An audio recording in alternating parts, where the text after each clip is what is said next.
Жалпыңыздарга ассаламу алейкум. Биз ноокаттан чыгарылышыбызды улантабыз. Ош Кобар каналы бүгүн бул чыгарылышта сиздерге өзгөчө фермерлерге, дыйкандарга, чарбакерлерге болмокчу бул чыгарылыш.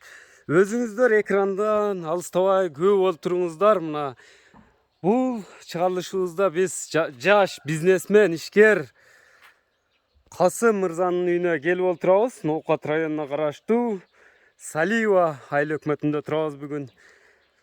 Биогомузду байкаңыздар, бүгүнкү чыгарылышта мына Касым бүгүнкү ишкердиктин сырларыны жана жетишкен ийгиликтери менен сиздерге бөлүшүп кетмекчи. Сиздерден лайк болсун, бизден жаңы чыгарылыштар болсун.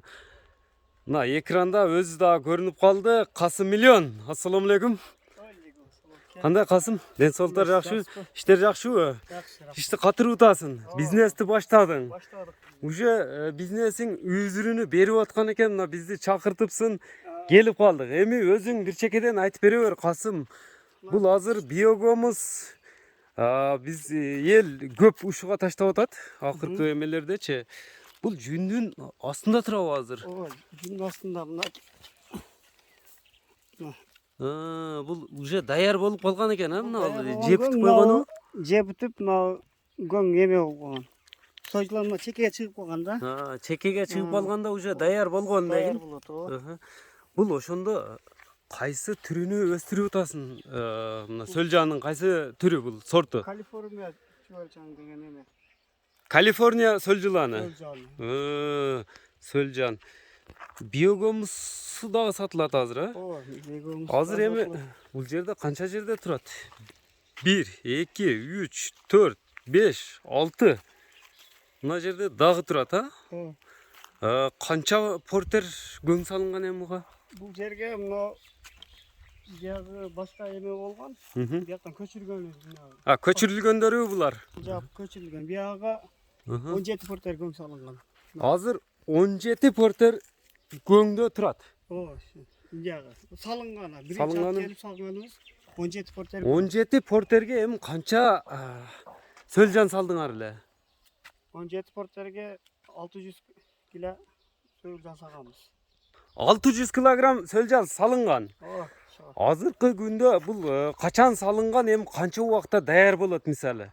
Бул сөлжанды бакканда эме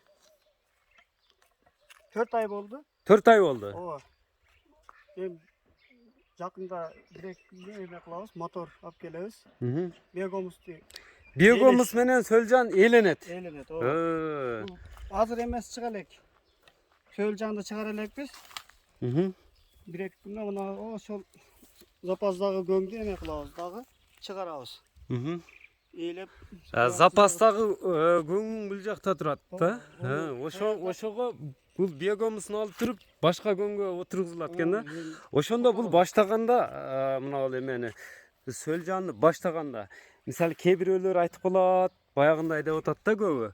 Баштаганда жаңы көңгө болбойт деп, бир канча ай турган көң менен башташ керек экен. Эми ол көңдү эмеси ошо.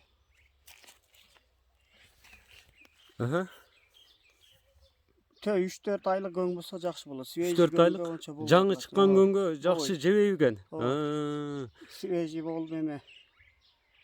Газ болуп ончо иштебейт экен да ошо. Газы көп болот экен. Ооба. Анан мына шлангылар турат бул жерде. Шлангылар эмне үчүн турат азыр? Суу чачылабы буга? Суу чачылат, ооба. Эмне, нымдуулук үчүнбү, эмне үчүн? Ошол күнүгө бир маал суу чачып коебуз. Күнүнө нымдуулукту сакташ үчүн. Нымдуулукту сакташ үчүн. Буга көп суудагы көп эме болбойт экен. Көтөрбөй сууну көп. Көтөрбөйт экен. Муну чылкылдатып куйсаң, биогомус мына көң отуруп калат экен дагы. Мына. Сойган иштебей коет экен көң отурганда. Жебей коет. Жебей коет. Ошон үчүн буну көп суу куйса, көбүрөөк аралаштырыш керек экен. Аралаштырып туруш керек экен суу көп куйганда. 10 күн, 15 күндө бир аралаштырып турса, ошондой жакшы болот.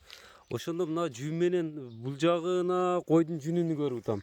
Бул жакта кадимкидей эле мына шалынын эмелерин таштап коюпсуң. Бул эмне үчүн эми бетине буну салып койгонсуң? Себеби сыры эмнеде?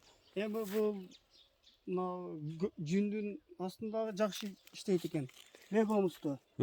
Нын жакшы кармайт экен. Ha bu da öyle şunday ele. Bu da öyle Бул nunduluktu жақсы көрмейді. нымдуулукту жакшы көрмөйт. Анан көп айтып калат да мына биогумус өстүргөн фермерлер айтып атат азыр. Көпчүлүк айтып жүрөт.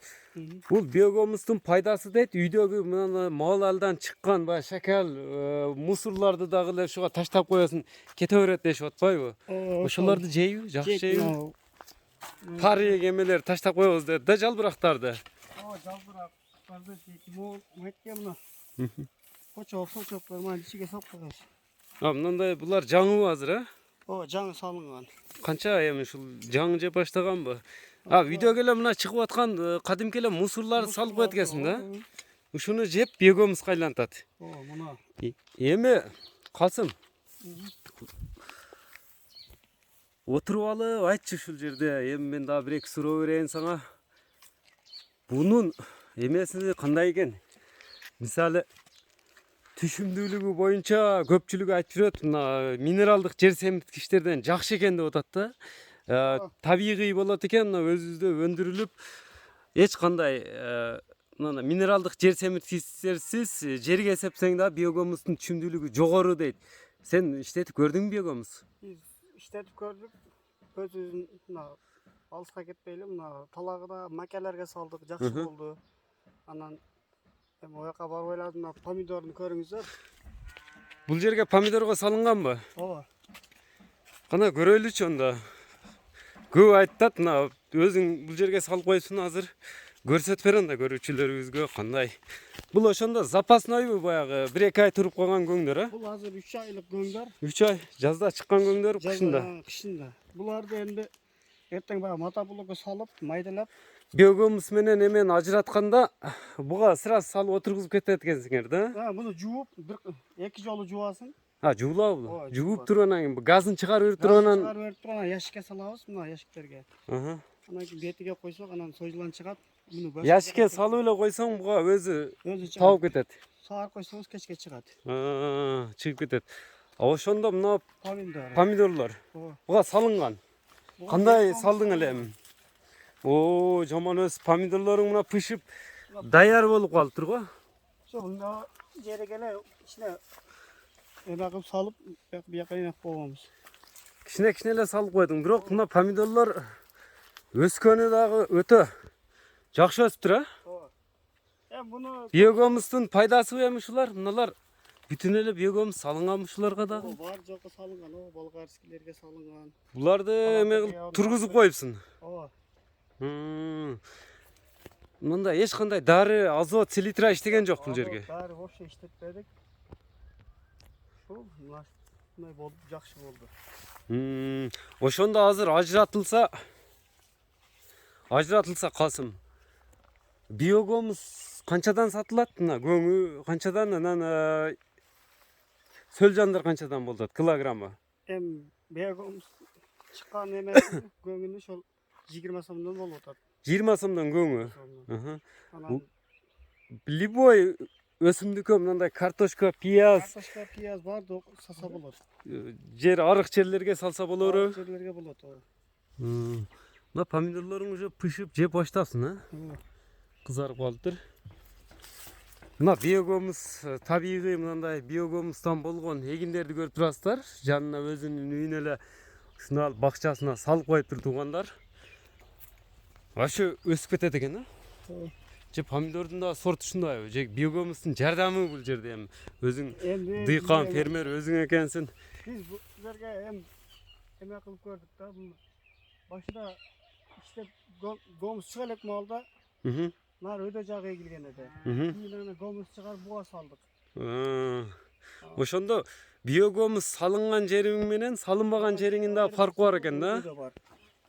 Ошондо бул жагыңа биогумус салынган экен да? Бул жагыга биогумус салынган. Мына ол жагыга салынган эмес, мына болгарский эмелерге, картошкаларга салынган эмес. Буларга салынган эмес. Салынган эмес. Биогумус даяр болбой калган буларды сепкен убакта, эккен убакта. Анан помидорго туура келип калыптыр да, помидордун. Азырактан салып эме кылам. Биогумустун түшүмдүүлүгү эми ушул жерде эле көрүнүп турат да. Бул жакы салынбаган жагы менен салынган жагын мына салыштырыңыздар. Мынакей. Помидorun түшүмдүгү ушундай болуп атат. Азыр мына орто түшүмдүүлүгү, О, şimdi orta şimdi. Касым, ошондо азыр биогомустарың мына даяр экен. Ошондо 15 портер азыр, а? 17 портер. Мына отдельно кийин кошулуп калган Keyin дедиң. koşulgan bulardı. Бу жерде канча портер? Bir yerde yarım porter ele var. Yarım Bunlar porter. bölüp Булар жаңы салынгандар экен. Азыр салынып турган точок мусорлар таштаган жер экен да. Ошондо биогомустардын килограммы 20 сомдон, а? Сөлжанын килограммы канча сом болуп калат? 150 сомдон. köp alganlarga işte süйлöşүү жолдору бар. Сүйлөшүү скидка болот сөзсүз. Анан жаңы баштайм дегендерге кандай советиң берип кетет элең? Мына ушул иштин баштап, үзүрүнү көрүп, нанын жеп келатат экенсиң, өзүң айткандай миллионго айланып баштаптыр бизнесиң. Кандай, канча сом менен баштаса болот? Анан үйрөтөсүңбү кичине жол жобосун көрсөтүп? Жаңы баштагандарга барып эме кылып жолдорун үйрөтөбүз. Бизден сойжулагаса ошого барып көрсөтүп, салышып, консультация берилет. Берилет. 150 сомдон болсо ондо ишиңе өнөрүң өркүндөй берсин, ишиңе ийгилик.